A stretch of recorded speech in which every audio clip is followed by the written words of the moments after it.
তিনি ছিলেন এক যোদ্ধা, এক বীর নেতা, যিনি ইতিহাসের পাতায় অমর হয়ে আছেন। সালাউদ্দিন আইয়ুবী এক নাম, যে নাম শুনলে কাঁপত ক্রুসেডারদের হৃদয়। দুর্ভেদ্য দুর্গ, রক্তক্ষয়ী যুদ্ধ আর কৌশলের অপূর্ব নিদর্শন ছিল তার জীবন।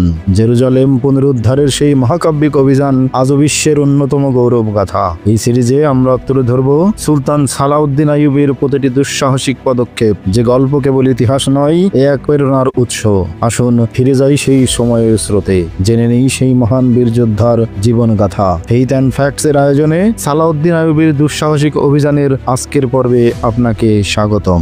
আমাদের প্রত্যেকটি ভিডিও তার পূর্ববর্তী ভিডিওর সাথে সম্পর্কযুক্ত। আপনি যদি আমাদের আগের ভিডিওগুলো না দেখে থাকেন, তাহলে এখনই আমাদের চ্যানেল থেকে আগের ভিডিওগুলো দেখে আসতে পারেন। আপনি নতুন হলে আমাদের চ্যানেলটি সাবস্ক্রাইব করুন। ইতিমধ্যে সাবস্ক্রাইব করে থাকলে অসংখ্য ধন্যবাদ।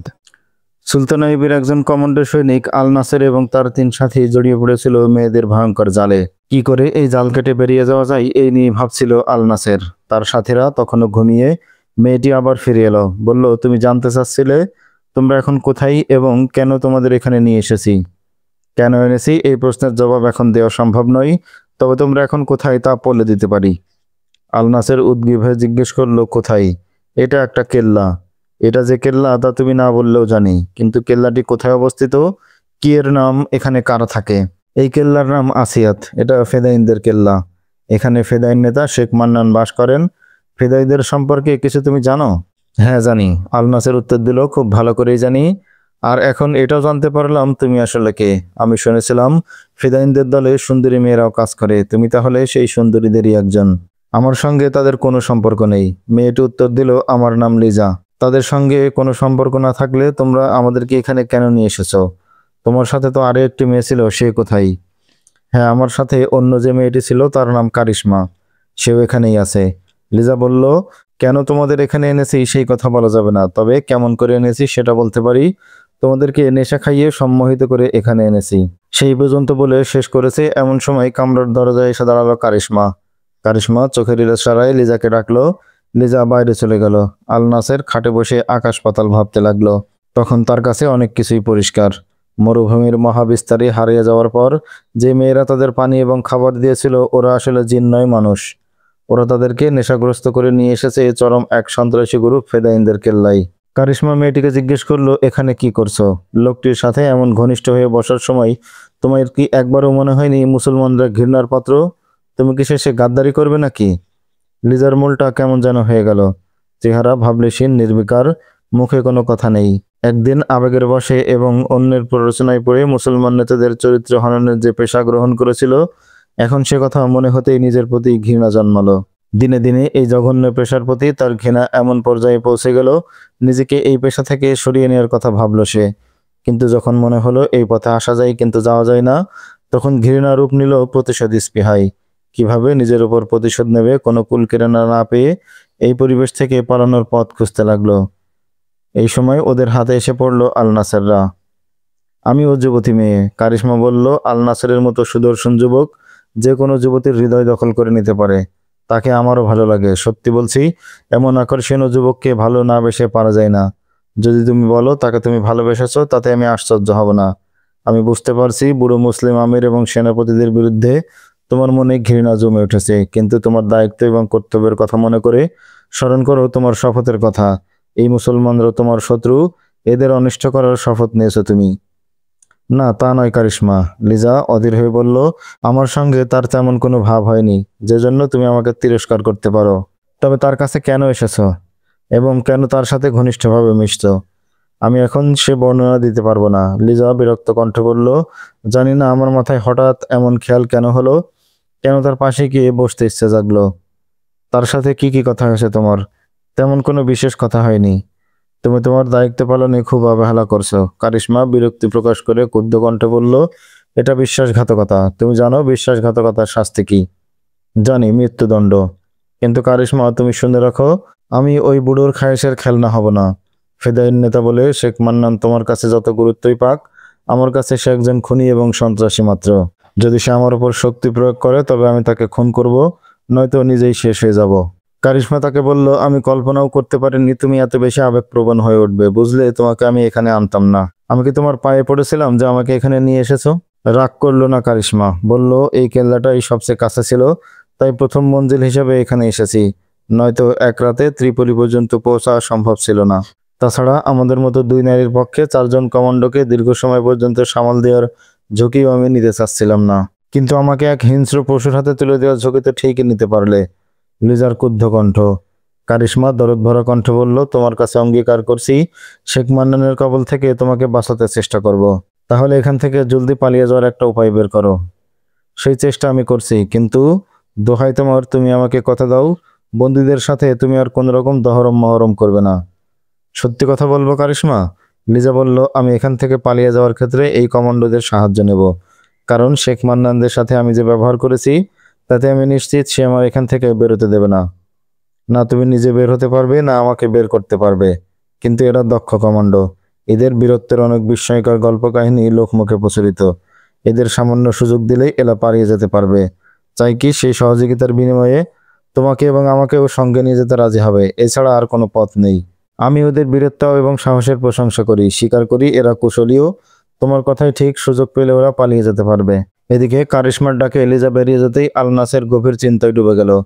তার মনের সন্দেহ দূর হয়ে গেছে। এটা যে জিনপুরীর কিছু নয়, আসলে রক্ত মাংসের মানুষ, এই কথাটা বুঝতে এত দেরি হলো কেন, তাই ভেবে আফসোস হলো তার। এদিকে লিজার আচরণও তাকে অধীর করে তুলেছে। লিজা বলছে নেশাগ্রস্ত করে তাদেরকে এখানে আনা হয়েছে। আল নাসের অনুভব করলো তার এই কথার সত্যতা আছে, কারণ মনোভূমির সব কথাই তার মনে আছে। কিন্তু ওদের সাথে সাক্ষাতের পর থেকে যা ঘটেছে তার সব স্মৃতি স্পষ্ট নয়। যদি তাই হয় তাহলে এরা তার দুশমন, কিন্তু দুশমন হলে মেয়েটি তার প্রতি সদয় হবে কেন?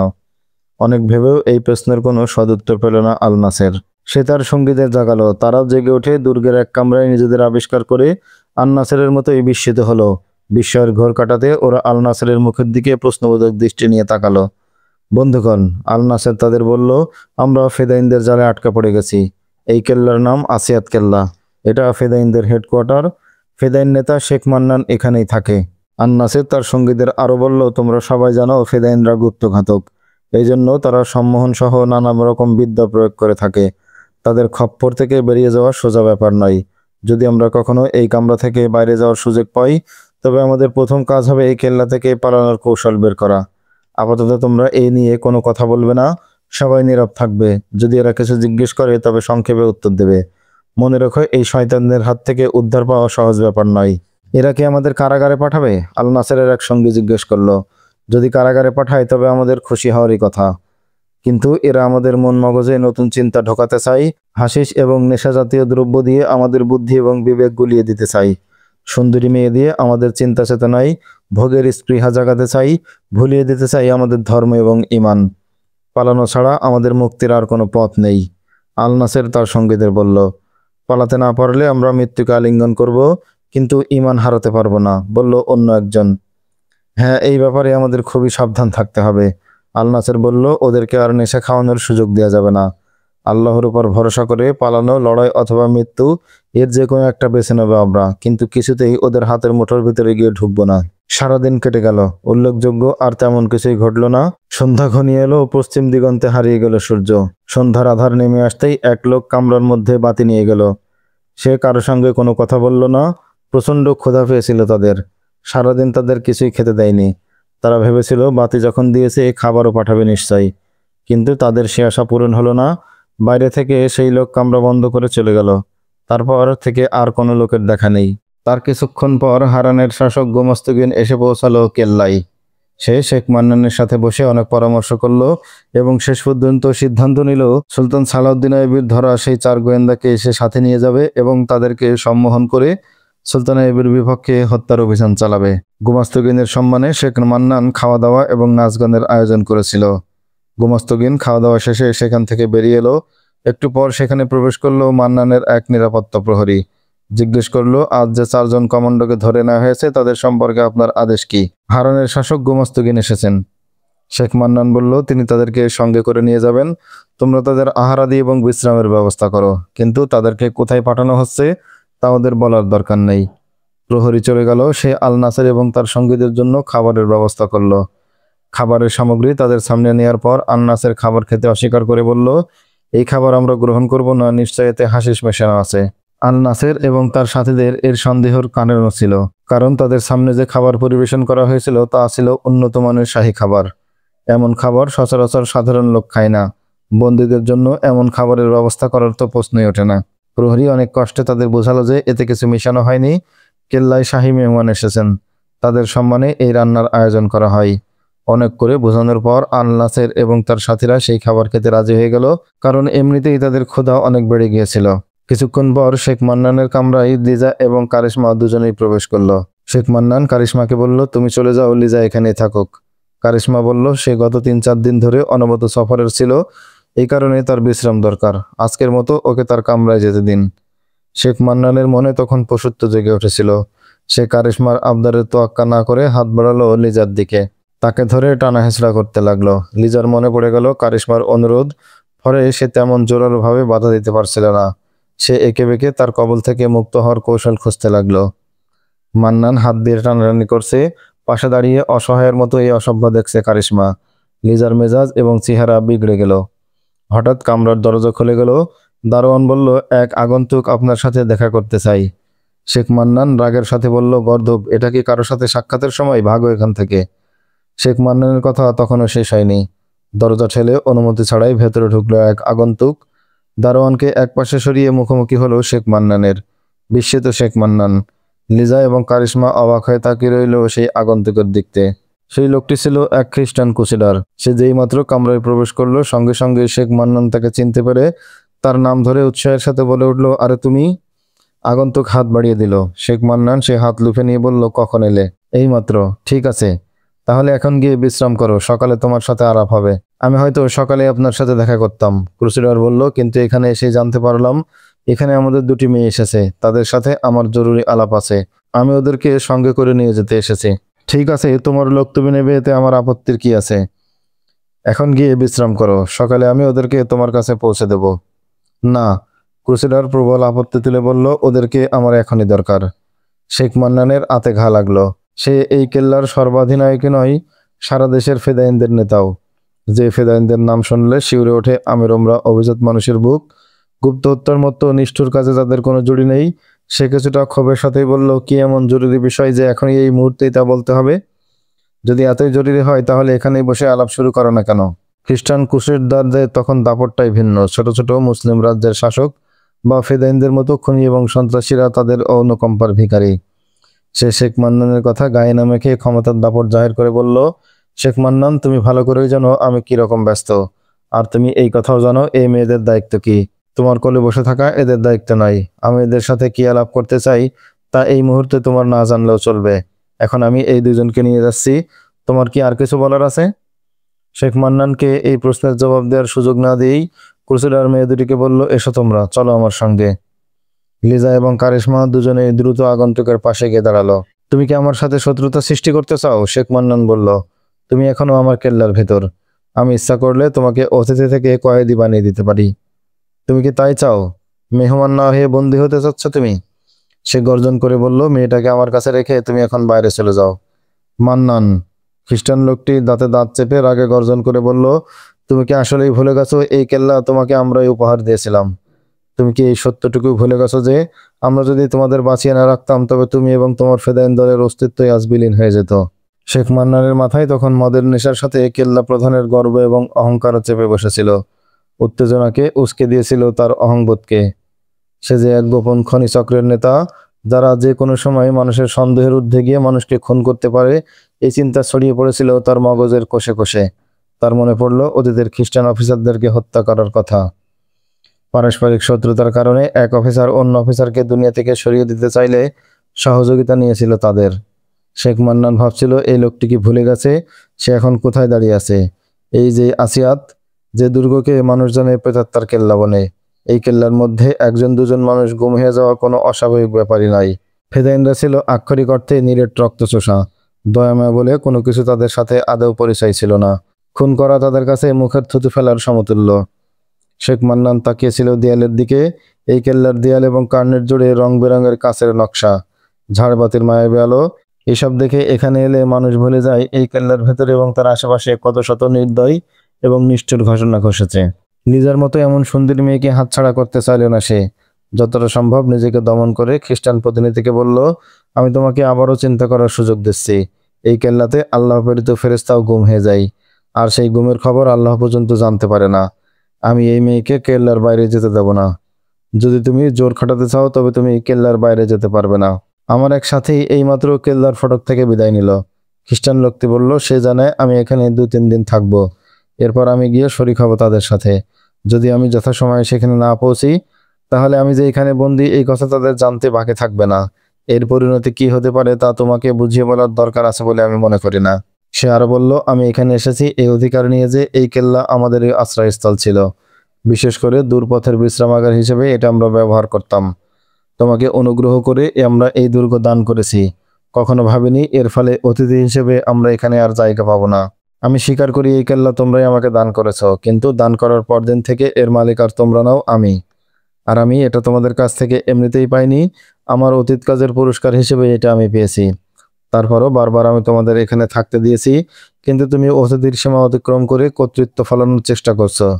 তুমি আমাকে বাধ্য করছো তোমার বিরুদ্ধে অবস্থান নিতে। যদি তুমি আমাদের হাড় সদ্য গায়েব করে দাও, তবু তোমাকে জিজ্ঞেস করা হবে এখানে আমাদের এক লোক এবং 2টি মেয়ে ছিল, তারা কোথায়? এই প্রশ্নের সন্তোষজনক জবাব দিতে ব্যর্থ হলে তার পরিণতি কখনো শুভ হবে না। আগন্তুক খ্রিস্টানটি বলল, কিন্তু একটি সুযোগ তোমাকে দিতে পারি।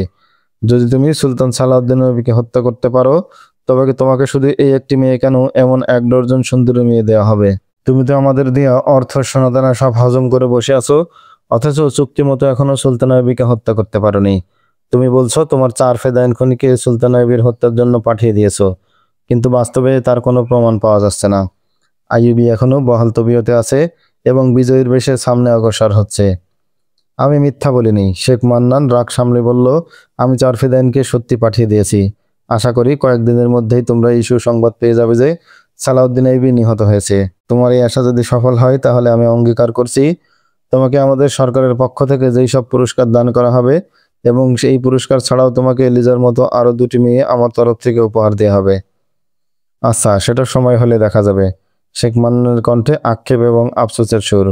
হ্যাঁ, যাও, ওকে নিয়ে যাও। আমি কেল্লার মধ্যে খ্রিস্টানদের জন্য যেসব কামরা খালি করে রেখেছি সেই সব কামরাতে চলে যাও। সেখানে থাকো, খাও, পান করো আর আমোদ ফুর্তি করো, কিন্তু চিন্তা করে উত্তর দিও লিজাকে আমার কাছে রেখে যাবে কিনা। ঠিক আছে, আমি চিন্তা করে দেখব, বলল খ্রিস্টান লোকটি। তাহলে এখন আমরা যাই। যাও, কিন্তু আমার অনুরোধের কথাটা মাথায় রেখো। এই মেয়েটাকে তুমি আমার স্বপ্নপুরী থেকে বের করে নিয়ে যেও না। আমি তোমাকে পরিষ্কার করে বলে দিতে চাই, একে কেল্লা থেকে বের করে নেওয়াটা আমি কিছুতেই মেনে নিতে পারবো না। খ্রিস্টান অফিসার মেয়ে দুটিকে সঙ্গে নিয়ে বের হয়ে গেল। এই লোক ছিল খ্রিস্টান গোয়েন্দা বিভাগের এক অফিসার। খ্রিস্টান লোকটি মেয়েদের নিয়ে বেরোতে বেরোতে বলল, ঈশ্বর মঙ্গলময়, আরেকটু হলে একটা খুনোখুনি হয়ে যেত। মেয়েরা এর জবাবে কোনো কথা বলল না, চুপচাপ তার সাথে সেখান থেকে বেরিয়ে গেল। ওরা বেরিয়ে গেলে শেখ মান্নান হাততালি দিল। সঙ্গে সঙ্গে সেখানে উদয় হলো তার একান্ত নিজস্ব কিছু অনুচর। সে তাদের বলল, এই খ্রিস্টান এবং এই মেয়ে দুটি আমাদের বন্দী নয়, তবে তাদেরকে ইচ্ছামতো কেল্লা থেকে বের হওয়ার সুযোগ দেওয়া যাবে না। ফটকে বলে দাও, আমার অনুমতি ছাড়া এদের যেন বাইরে যেতে না দেওয়া হয়। যখন চাইবে বাইরে যাবে, যখন ইচ্ছা আসবে, এই অধিকার তারা নিজেরাই হারিয়েছে। অনুচররা বেরিয়ে যেতে উদ্যত হলে শেখ মান্নান তাদেরকে ডেকে বলল, আর শোনো, গুমস্তগিন যখন চাই তার যাওয়ার ব্যবস্থা করবে। মেয়ে দুটি সঙ্গে করে যে 4 বন্দীকে নিয়ে এসেছে সে ওদের সঙ্গে করে নিয়ে যাবে। হাঁটতে হাঁটতে খ্রিস্টান গোয়েন্দা অফিসারকে কারিশমা জানালো, হারুনের আমির গুমস্তগিন এখন এই কেল্লাতে অবস্থান করছেন। তিনি সুলতান আইয়ুবীকে গোপনে হত্যা করার ব্যবস্থা করতে এখানে এসেছেন। তাকে আল নাসের এবং তার সাথীদের সম্পর্কেও জানানো হলো। খ্রিস্টান অফিসার বলল, আগে কামরায় চলো, ওখানে গিয়ে আলাপ করাটাই নিরাপদ হবে। এই অবস্থায় আমাদের কি করণীয় তা খুব ভেবেচিন্তে ঠিক করতে হবে, এবং আমাদের পরিকল্পনা শেখ মান্নানের লোকদের জানানো যাবে না। খ্রিস্টান লোকটি মেয়ে দুটিকে নিয়ে কেল্লার এমন স্থানে গেল যে অংশটুকু খ্রিস্টান মেহমানদের জন্যই নির্দিষ্ট করা ছিল। এই অংশটুকু ছিল কেল্লায় তাদের নিরাপদ স্থল। এদিকে সুলতান সালাউদ্দিন আইয়ুবী সাইফুদ্দিনের সেনাপতি মুজফফরউদ্দিনের আক্রমণকে প্রতিহত এবং প্রতিরোধ করে তাদের পিছু হটতে বাধ্য করেছিলেন। লড়াইয়ের প্রচণ্ডতায় তারা ছিন্ন ভিন্ন হয়ে যে যেদিকে পারে পালিয়েছিল, বাকিরা হাতিয়ার ফেলে আত্মসমর্পণ করেছিল। কিন্তু মুজফফরউদ্দিন এই যুদ্ধে নিহত বা ধৃত হয়নি। সে যুদ্ধের ময়দান ছেড়ে পালিয়ে গিয়েছিল। নিখোঁজ সেনাপতি কোথায় লুকিয়েছে, আইয়ুবীর গোয়েন্দারা তখনও তার সন্ধানে চষে ফিরছে পাহাড় প্রান্তর। সুলতান আইয়ুবী যেসব সৈন্যদের বন্দী করেছিলেন তাদের মধ্যে ছিল সাইফুদ্দিনের বিশেষ উপদেষ্টা ফখরুদ্দিন। একসময় তিনি মুসুলের প্রধানমন্ত্রীও ছিলেন। সুলতান আইয়ুবী ফখরুদ্দিনকে সাধারণ বন্দীদের থেকে পৃথক করে এবং তাকে তার যথাযোগ্য সম্মান এবং মর্যাদা দিলেন। গনিমতের মাল ভাগ করে সুলতান আইয়ুবী প্রথমে এই সিদ্ধান্ত নিতে বসলেন, আরও অগ্রসর হবেন নাকি পলাতকদের পিছু ধাওয়া পর্যন্তই সীমাবদ্ধ থাকবে তার এই অভিযান। ঐতিহাসিকরা বলেছেন এই সময় সুলতান আইয়ুবী দুটনায় ভুগছিলেন, কিন্তু ইসলামের ইতিহাসে এই বীর মুজাহিদদের সুদূর প্রসারী চিন্তা এবং সিদ্ধান্তের সাক্ষ্য বহন করে। এটা সত্য, শত্রু সেনাদের বিধরক পিছু ধাওয়া করলে হয়তো তিনি শত্রুদের আরও ব্যাপক ক্ষতি এবং ধ্বংস সাধন করতে পারতেন, কিন্তু এতে তার নিজের বাহিনীরও ব্যাপক ক্ষতির সম্মুখীন হতো। তিনি সৈন্যদেরকে অধিক দূর পিছু অনুসরণ না করে ফিরে আসার হুকুম জারি করেছিলেন। উদ্দেশ্য ছিল মুজফফর উদ্দিনের সঙ্গে যুদ্ধ করতে গিয়ে তিনি যে মূল্য দিয়েছেন তা যেন আর না বাড়ে, কারণ এই যুদ্ধে তার সৈন্যবাহিনীর অনেক চৌকস যোদ্ধাকে শাহাদত বরণ করতে হয়েছিল। আহতদের সংখ্যাও ছিল বেশ। এজন্যই তিনি অভিযান চালাতে বা বেপরোয়া পিছু ধাওয়া করতে গিয়ে চিন্তায় পড়েছিলেন। তিনি পিছু ধাওয়া করলে রিজার্ভ বাহিনীকে ব্যবহার করতে হতো, কিন্তু তিনি তা করতে রাজি ছিলেন না। আরও একটি কারণে অভিযান বন্ধ করার সিদ্ধান্ত নিয়েছিলেন তিনি। কারণটি হলো মুসলমানদের হাতে মুসলমানদের রক্তারক্তি তিনি বাড়াতে চাননি। জাতিকে এমন সংঘাত থেকে বাঁচানোর চেষ্টাই ছিল তার সারা জীবনের সাধনা। সুলতান আইয়ুবী সাইফুদ্দিনের নিজস্ব তাঁবুর সামনে দাঁড়িয়েছিলেন। সেই বিশাল তাঁবুটি ছিল মূল্যবান রেশমি কাপড়ের সামিয়ানা বা পর্দা তখনও ঝলমল করছিল। মনে হচ্ছিল যুদ্ধের মাঠ নয়, কোনো আনিশাল মহলের সামনে দাঁড়িয়ে আছেন তিনি। ইয়াজউদ্দিন নামে সাইফুদ্দিনের এক ভাতিজা সুলতান আইয়ুবের সেনাদলের কমান্ডার ছিল। বিস্ময়কর হলেও সত্য, দিনের খাতিরে এই ভাতিজা চাচার বিরুদ্ধে যুদ্ধ করছিল। শুধু ইয়াজউদ্দিন নয়, সৈনিকদের মধ্যে আরও অনেকেই ছিল যারা তাদের রক্ত সম্পর্কে আত্মীয়দের বিরুদ্ধে যুদ্ধ করেছিল এই সময়। সুলতান আইয়ুবী সাইফুদ্দিনের তাঁবুর শান শওকত দেখে তার ভাতিজা ইয়াজউদ্দিনকে ডাকলেন। ইয়াজউদ্দিন হাজির হলে তিনি একটু হেসে বললেন, তোমার চাচার সম্পত্তির ওয়ারিশ এখন তুমি। এই তাঁবু আমি তোমাকে দান করছি, এটা তুমি গুছিয়ে নাও। সুলতান আইয়ুবী হাসি মুখেই তাঁবুটি তাকে দিয়েছিলেন, কিন্তু এ কথা শুনেই ইয়াজউদ্দিনের চোখ অশ্রুতে ভরে গেল। আপন চাচার স্নেহ এবং আদরের কথা মনে পড়ে গেল তার। চাচার পরাজয়ের কাহিনী তাকে লিখতে হচ্ছে নিজের তরবারি দিয়ে। এই কথা মনে হতেই আবেগে তার কণ্ঠ রুদ্ধ হয়ে এলো, ঝাপসা চোখ থেকে গড়িয়ে পড়ল কয়েক ফোঁটা অশ্রু। সুলতান আইয়ুবী তার মনের আবেগ লক্ষ্য করে বললেন, ইয়াজউদ্দিন, আমি তোমার মনের অবস্থা বুঝতে পারছি। আমি তোমাকে অপ্রস্তুত করার জন্য বা কষ্ট দেওয়ার জন্য এখানে ডেকে আনিনি। এই সম্পদ তো আমাকে কাউকে না কাউকে দান করতেই হতো। ভাবলাম গনিমতের এই অংশটুকু তোমারই প্রাপ্য। আমাকে ভুল বোঝো না। এই সম্পদ অন্যের ঘরে যাওয়ার চাইতে তোমার কাছে থাকাই ভালো। কিন্তু না, এখানে কিন্তুর কোনো অবকাশ নেই। চাচার প্রতি তুমি কোনো জুলুম করনি, বরং তোমার চাচা নিজেকেই তার নিজের প্রতি জুলুম করেছে। এই ঘটনায় তোমার দুঃখিত হওয়ার কিছু নেই। তুমি তো কেবল তোমার মালিক এবং সৃষ্টিকর্তার হুকুম তামিল করছো। কোরআনের নির্দেশের বাইরে নিজের খেয়াল খুশি মতো তুমি কিছুই করনি। সুলতান আইয়ুবী তাকে সান্ত্বনা দেওয়ার জন্য আরো বললেন, মনে রেখো, আমার সন্তান যদি জিহাদের পথে বাধা হয়ে দাঁড়ায়, প্রতিরোধ করতে চাই হকের অগ্রযাত্রা, সেই বাধা দূর করতে আমার তলোয়ার তার শিরচ্ছেদ করতে একটুও কুণ্ঠিত হবে না। আপন সন্তানের বুকে ছুরি চালাতে একটুও কাঁপবে না আমার হাত। তুমি তোমার চাচার পরাজয়ের কথা স্মরণ করে অশ্রু বিসর্জন করছো, কিন্তু আমি আমার অপরাধী সন্তানের শিরচ্ছেদ করতেও অশ্রু বিসর্জন করব না। সুলতান আইয়ুবী তুর্কামানের এই যুদ্ধক্ষেত্র থেকে কিছুটা দূরে দীর্ঘস্থায়ী এক ক্যাম্প করে সেখানে অবস্থান করা শুরু করলেন। জায়গাটি ছিল পাহাড় বেষ্টিত। ইতিহাসে এলাকাটির নাম কোহে সুলতান বলে প্রসিদ্ধি লাভ করে। সেখান থেকে হলব শহর মাত্র 15 মাইল দূরে ছিল। আল মালিকুস সালেহ তখনও হলব শহরে তার রাজধানী বানিয়ে রেখেছিল। সম্মিলিত বাহিনীর হেডকোয়ার্টার ছিল এই হলব। আমরা আগেই জেনেছি, এই শহরের প্রতিরক্ষার দায়িত্বে যে বাহিনী মোতায়েন ছিল তারা ছিল সবাই সাহসী এবং বীর যোদ্ধা। তারা সবাই ছিল মুসলমান। সেখানে আইয়ুবী বিরোধী প্রচারণা এত তীব্র ছিল যে তারা আইয়ুবীকেই মনে করত ইসলামের দুশমন। হলবের সৈনিকরা আইয়ুবীকে মনে করত রাজ্যলোভী। এই চেতনা ছিল বলেই তারা সুলতান আইয়ুবীর অবরোধকে ব্যর্থ করে দিতে পেরেছিল।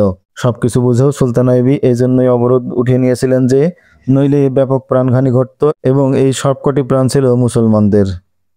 কোহে সুলতানে বসে সুলতান আইয়ুবী আর একবার এই শহরত অবরোধ করবেন কিনা গভীরভাবে চিন্তা ভাবনা করছিলেন, পরিকল্পনা করছিলেন আগামী অভিযানের।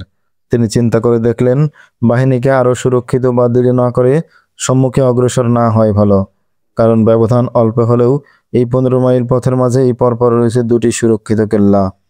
আইয়ুবীর সম্মুখ অগ্রযাত্রার এই কেল্লা দুটি মস্ত বড় বাধা হয়ে দাঁড়িয়ে যাবে। এর একটি দুর্গের নাম মুমবাজ এবং অপরটি বুজা। এই দুই কেল্লার অধিপতি ছিল দুই স্বাধীন মুসলিম আমির। আশেপাশে আরও কয়েকটি কেল্লা এবং পরগনা ছিল যার শাসক ছিল মুসলমানরা, কিন্তু খ্রিস্টানদের ষড়যন্ত্রের ফলে এরা সবাই ছিল আইয়ুবীর বিরোধী এবং খ্রিস্টানদের বড় কন্দাজ। গোটা ইসলামী সাম্রাজ্য এভাবে খ্রিস্টান ষড়যন্ত্রের খপ্পরে পড়ে টুকরো টুকরো হয়ে পড়েছিল এবং ছোট ছোট কেল্লা, পরগনা এবং জমিদারিতে বিভক্ত হয়ে গিয়েছিল। সুলতান আইয়ুবী এই বিভক্ত রাজ্যগুলোকে আবার একত্রিত করে শক্তিশালী ইসলামী সালতানাত গঠনের প্রচেষ্টা চালাচ্ছিলেন এবং সবাইকে একই খেলাফতের অধীনে আনার চেষ্টা করছিলেন। যুদ্ধের পাশাপাশি এই জন্য তার কূটনৈতিক প্রচেষ্টাও অব্যাহত ছিল। কিন্তু সমস্যা ছিল এই যে এসব কেল্লাপতি, জায়গিরদার এবং আমিরদের কারো মনেই জাতির বৃহত্তর এবং মহৎ কল্যাণ চিন্তা ছিল না। তারা প্রত্যেকেই ছিল ক্ষুদ্র মানসিকতা সম্পন্ন এবং নিজের পরগনা এবং জমিদারি নিয়ে সন্তুষ্ট। নিজের আধিপত্য বহাল রাখা এবং প্রতিরক্ষার জন্য তারা প্রত্যেকেই খ্রিস্টানদের সাহায্যের উপর নির্ভরশীল ছিল। এমন পরিস্থিতির মধ্যে সুলতান আইয়ুবী বুজা এবং মুমবাজের আমিরের কাছে দূত পাঠালেন। সুলতানের চিঠি নিয়ে বুজার আমিরের কাছে গেল ইয়াজউদ্দিন এবং মুমবাজের আমিরের কাছে সাইফুদ্দিনের উপদেষ্টা ফখরুদ্দিন। ফখরুদ্দিন বন্দী হওয়ার পর সুলতান আইয়ুবীর আনুগত্য স্বীকার করে নিয়েছিল, কিন্তু আনুগত্য স্বীকার করলেই সুলতান তাকে বিশ্বস্ত মনে করবেন এবং তাকে নিজের অন্যতম সহকারী করে দূত হিসেবে বাইরে পাঠাবেন এমনটি তিনি কল্পনা করতে পারেননি। আইয়ুবী তাকে নিজের বিশেষ দূত হিসেবে মুমবাজ প্রেরণ করেন। মুমবাজে পাঠানোর পূর্বে তিনি তাকে বলে পাঠান, আপনাকে আমি আমার প্রতিনিধি করে মুমবাজ পাঠাচ্ছি। আপনি কেল্লার আনুগত্য লাভের জন্য নিজের মতো করে তাদের বোঝাবেন। তাদের আনুগত্য লাভের জন্য পূর্ণ স্বাধীনতা নিয়ে আপনি তাদের আশ্বস্ত করবেন। আপনার দেয়া ওয়াদার যথাযথ মর্যাদা রক্ষা করা হবে। তিনি যখন একান্ত আস্থা এবং বিশ্বাস নিয়ে এই কথা বলছিলেন, ফখরুদ্দিন তখন অপার বিস্ময় নিয়ে অবাক দৃষ্টিতে তাকিয়ে দেখছিলেন বিশ্ব ইতিহাসের এক মহানায়ক সুলতান সালাউদ্দিন আইয়ুবীকে। তার এই বিস্ময় ভরা দৃষ্টি দেখে সুলতান আইয়ুবী তাকে জিজ্ঞেস করলেন, আপনি এত অবাক হচ্ছেন কেন? আপনি কি মুসলমান নন? এক মুসলমান কি আর এক মুসলমানের উপর এতটুকু আস্থা রাখতে পারে না?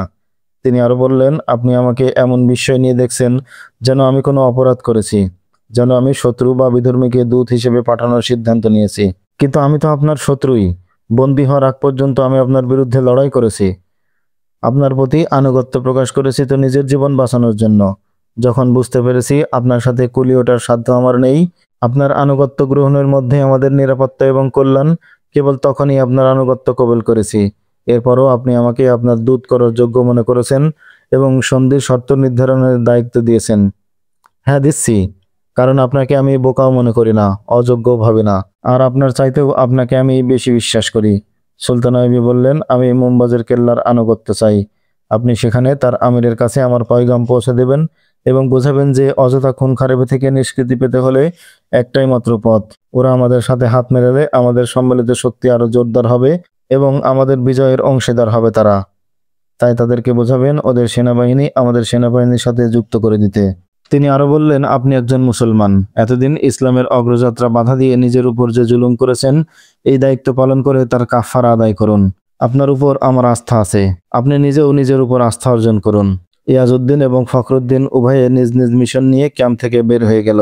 বুজার আমির ইয়াজউদ্দিনকে সাদরে গ্রহণ করল। ইয়াজউদ্দিন আদবের সাথে সুলতানের চিঠি পেশ করলো বুজার আমিরের নিকট। বুজার আমির চিঠি করে পড়তে শুরু করলো।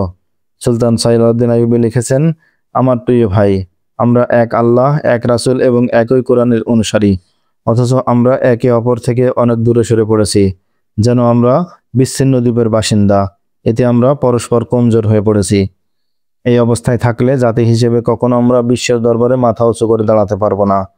আমাদের এই অনৈক্যের সুযোগ নিয়ে খ্রিস্টানরা, তারা আমাদের খণ্ডবিখণ্ড করে শিয়াল এবং শকুনের মতো কুরে কুরে খাচ্ছে, কারণ তারা আমাদের ইসলামী চেতনাকে অসাড় এবং নিষ্ক্রিয় করে রেখেছে।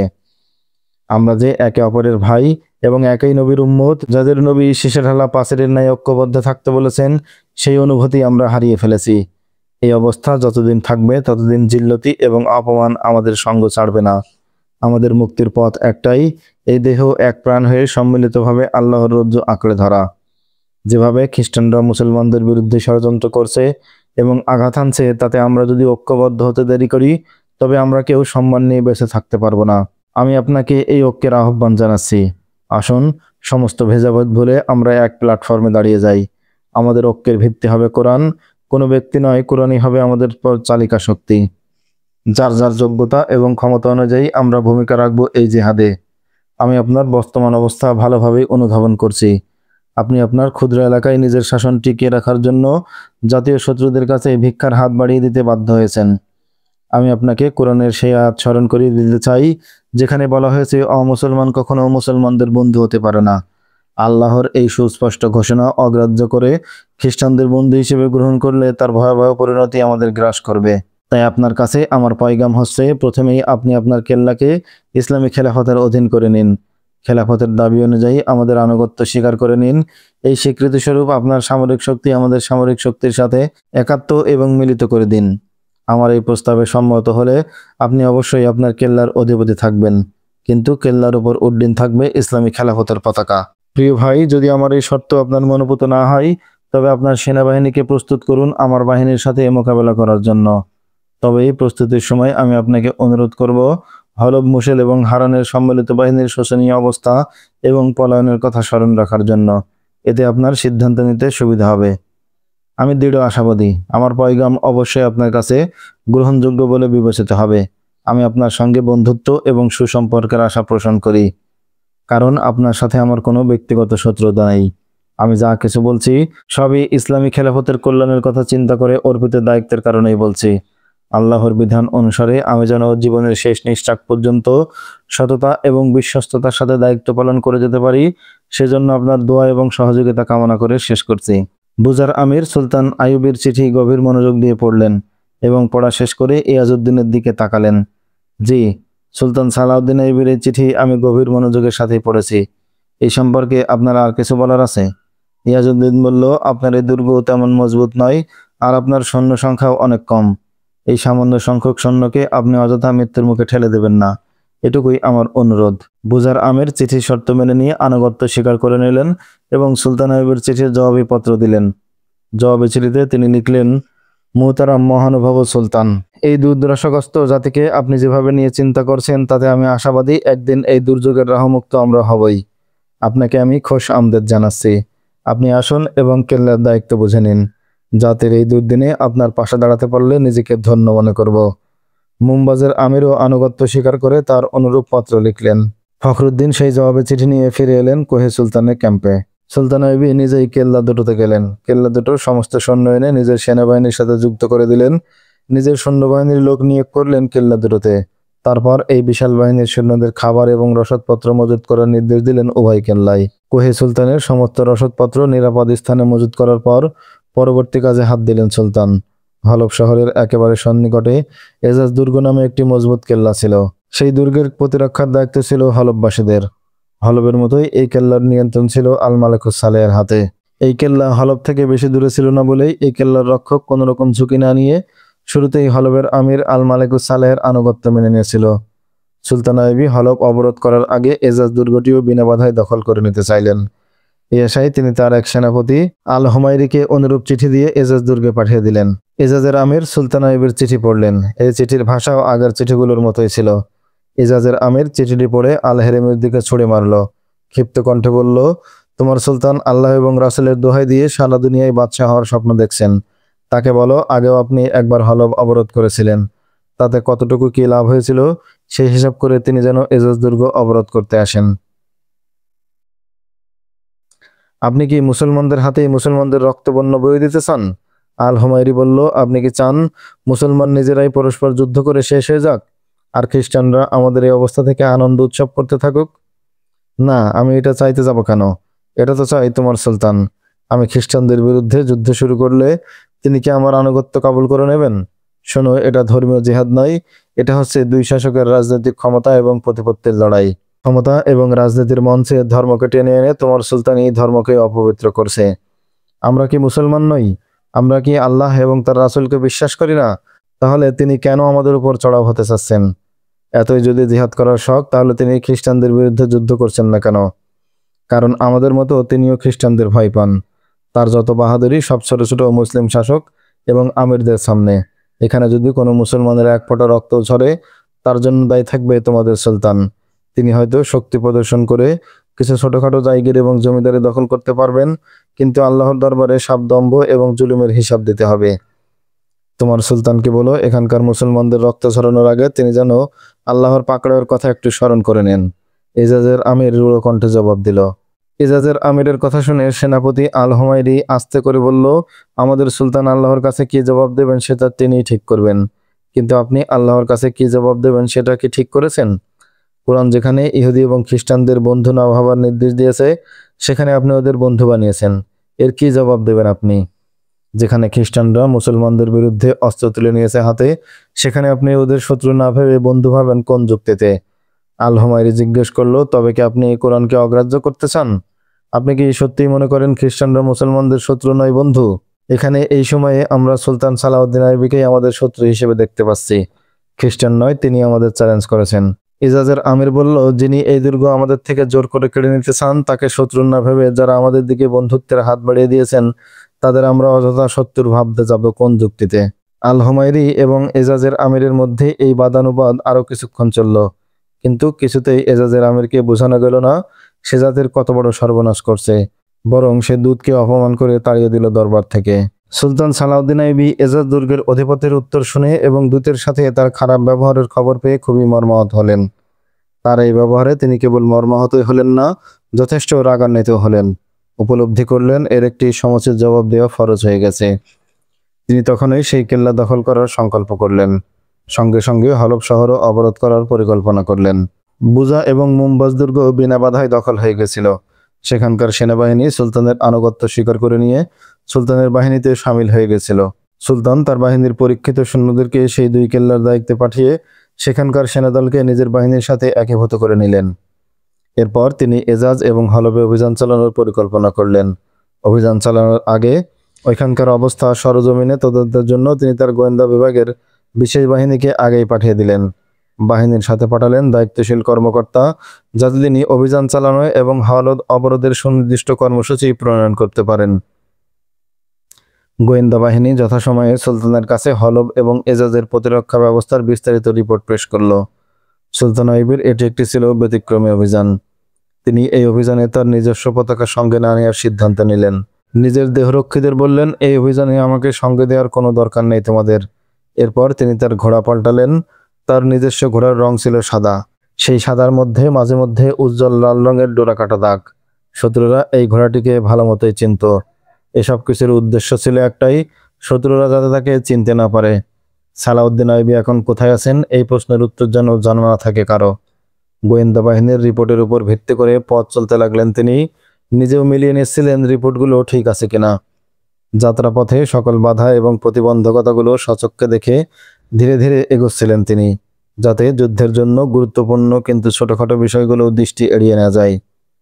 যুদ্ধ সংক্রান্ত ব্যাপারে তিনি যেসব উপদেষ্টা এবং সেনাপতিদের পরামর্শ গ্রহণ করেন, তারা তাকে বারবার সতর্ক করল, দয়া করে আপনি দেহরক্ষী ছাড়া একা কোথাও যাবেন না। কিন্তু ব্যক্তিগত বিষয় বলে এই প্রসঙ্গটিকে তিনি কোনো রকম আমলে নিলেন না। আসলে এজাজের ব্যবহারে তিনি এতটাই অসন্তুষ্ট এবং ক্ষিপ্ত হয়েছিলেন যে তিনি তা ভাষায় প্রকাশ করতে পারছিলেন না। তার মাথায় রীতিমতো খুন চেপে গিয়েছিল। তিনি শেষবারের মতো তার মুসলমান শত্রুদের নাকানে চুবানি খাওয়াতে দৃঢ় সংকল্পবদ্ধ হলেন। কিন্তু তিনি যে মৃত্যুর দিকে এগিয়ে যাচ্ছেন সেদিকে কোনো খেয়াল নেই। তিনি তখন যে এলাকাটি অতিক্রম করছিলেন তা ছিল টিলা এবং পাহাড়ি উপত্যকায় পরিপূর্ণ। কোথাও কোথাও বৃক্ষের ছায়া আছে, কোনো কোনো স্থান আবার গভীর খাদ। এলাকাটি দুর্গম এবং সত্যিই ঝুঁকিপূর্ণ। এমন এলাকায় দেহরক্ষী ছাড়া সুলতান আইবের একাকী চলাফেরা ছিল খুবই আশঙ্কা এবং বিপদের কারণ।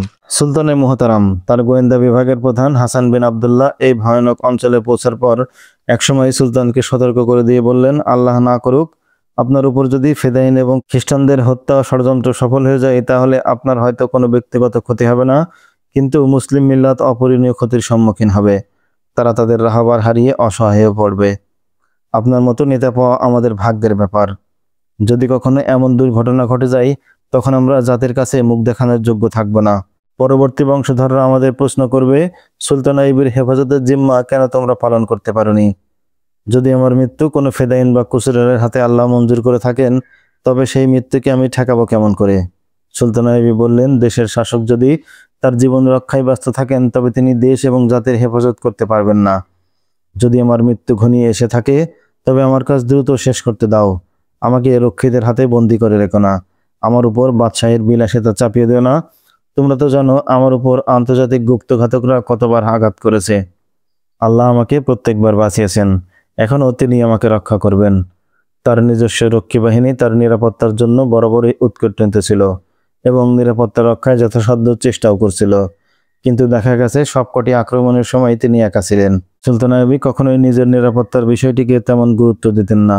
তিনি তার নিজস্ব রক্ষীদের কোনো এক স্থানে দাঁড় করিয়ে রেখে একাই টিলা বা উপত্যকার আড়ালে অদৃশ্য হয়ে যেতেন।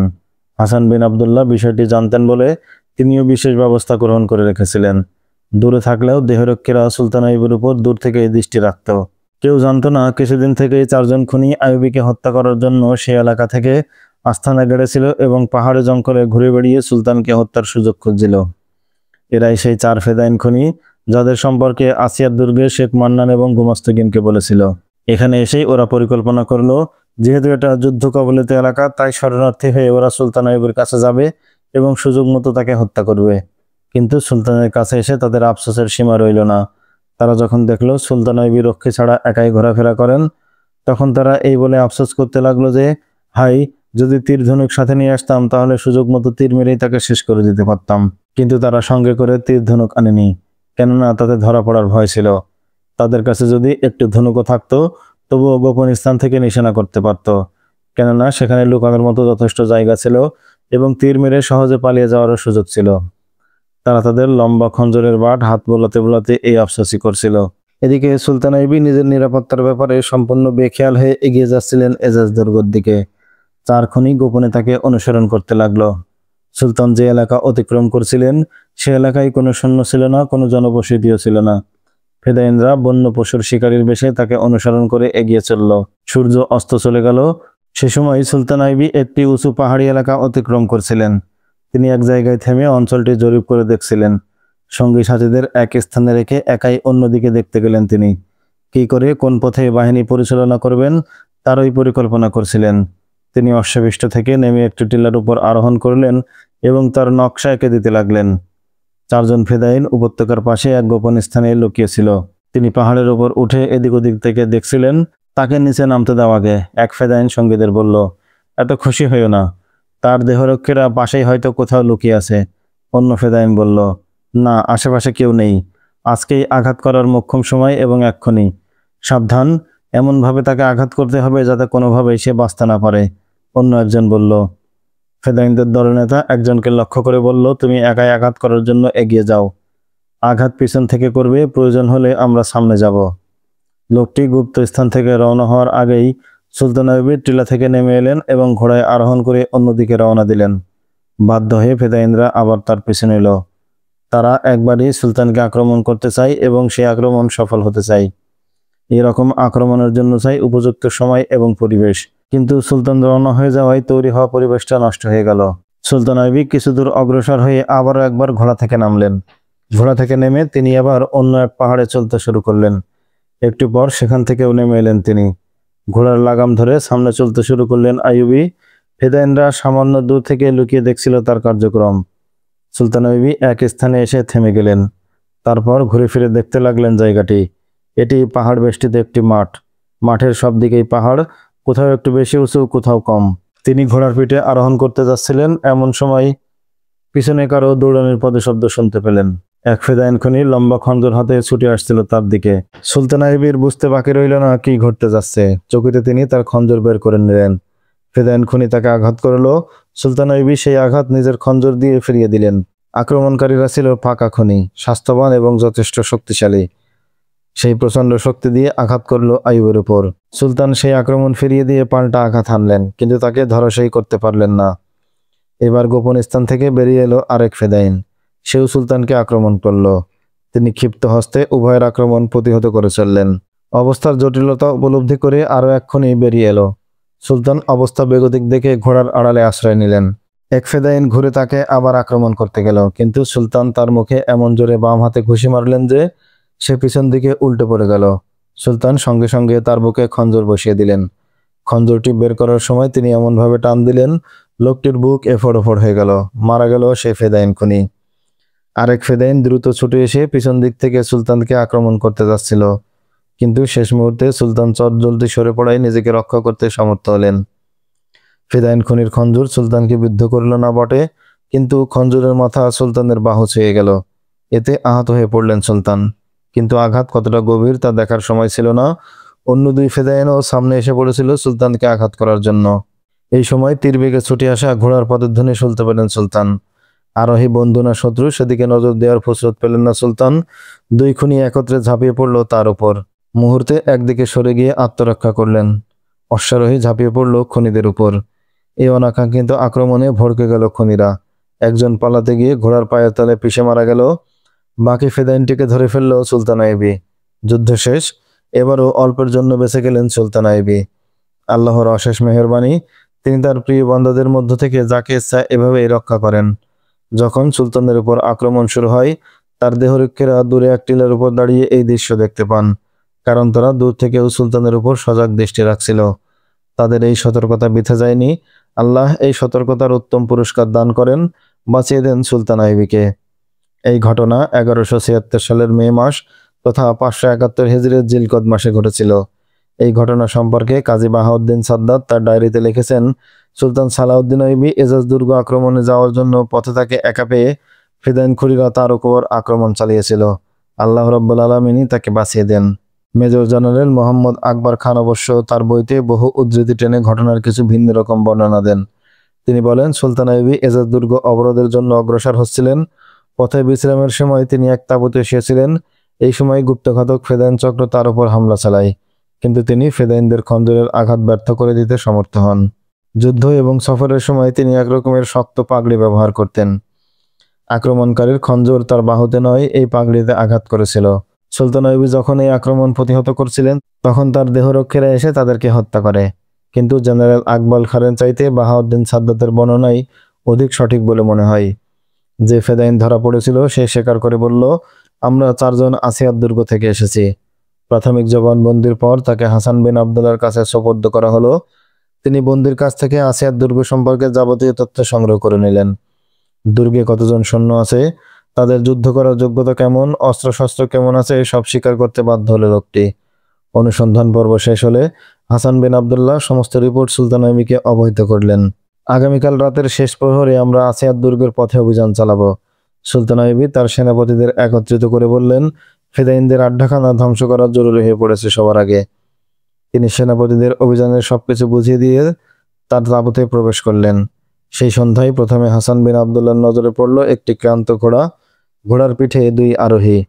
সন্ধ্যার লালিমায় দূর থেকে দেখা যাচ্ছিল শুধু ওদের কালো অবয়ব। ওদের গতি তুর্কামনের দিকে। একটু দূর দিয়ে ওরা ওদের পাশ কেটে এগিয়ে যাবে। হাসান বিন আবদুল্লাহ ওদের গতিরোধ করার জন্য 2 জন কমান্ডারকে পাঠিয়ে দিলেন ওদের পথে। কমান্ডোদের কাছাকাছি ওরা চলে এলো। একদম সামনাসামনি হওয়ার আগ পর্যন্ত কেউ কাউকে চিনতে পারেনি। মুখোমুখি হতে প্রথমে আল নাসেরই চিনল ওদের। একই বাহিনীর লোক ওরাও চিনতে পারলো আল নাসেরকে। আরে, এ যে আমাদের হারিয়ে যাওয়া আল নাসের। অনেকদিন পর 3 বন্ধু একত্রিত হলো। চিনতে পেরে একজন জিজ্ঞেস করলো, কোথায় হারিয়ে গেছিলে? কেমন আছো তুমি? সঙ্গের এই মেয়েটিই বা কে? আল নাসের এসব কোনো প্রশ্নেরই জবাব দিল না। বলল, সবই পরে বলবো, আগে বলো সুলতান কোথায়? আমাকে জলদি সুলতানের কাছে নিয়ে চলো। সুলতান নয়, ওরা ওকে নিয়ে গেল হাসান বিন আবদুল্লাহর কাছে। আল নাসের ওখানে পৌঁছেই হাসান বিন আবদুল্লাহকে দেখে বলে উঠল, আমাকে জলদি সুলতানের কাছে নিয়ে চলুন, তার জীবন বিপন্ন। শান্ত হয়ে বসো, আমাকে সব খুলে বলো। বলো এতদিন কোথায় ছিলে? আল নাসেরের সাথে ছিল লিজা। লিজাকে পাশের রুমে সরিয়ে নিয়ে আল নাসেরকে নিয়ে একান্তে বসলেন হাসান বিন আবদুল্লাহ। আল নাসের সব ঘটনা সংক্ষেপে খুলে বলল। আল নাসেরের কাছ থেকে সব রিপোর্ট জেনে নিয়ে হাসান বিন আবদুল্লাহ বললেন, তোমাকে সুলতান আইবির সাথে দেখা করতে হবে। আল নাসের এবং লিজাকে সুলতানের সামনে হাজির করা হলো। একটানা পথ চলা, ক্ষুধা এবং তৃষ্ণায় সে তখন অর্ধমৃত অবস্থায়। লিজার অবস্থা আরো করুণ। তার চেহারা তেবড়ানো ফুলের মতো বিধ্বস্ত। এরপর আল নাসের সুলতান সালাউদ্দিন আইবিকে শোনালো তাদের ফিরে আসার গল্প। কি ছিল সেই গল্পতে জানতে হলে অপেক্ষা করুন আমাদের পরবর্তী ভিডিওর। কিভাবে আল নাসের আসিয়াদ দুর্গ থেকে বের হয়ে আসতে পেরেছিল জানতে হলে অপেক্ষা করুন আমাদের পরবর্তী ভিডিওর। সেই পর্যন্ত সকলে ভালো থাকবেন। দেখা হবে নতুন ভিডিওতে। আল্লাহ হাফেজ। আসসালামু আলাইকুম ওয়া রাহমাতুল্লাহ।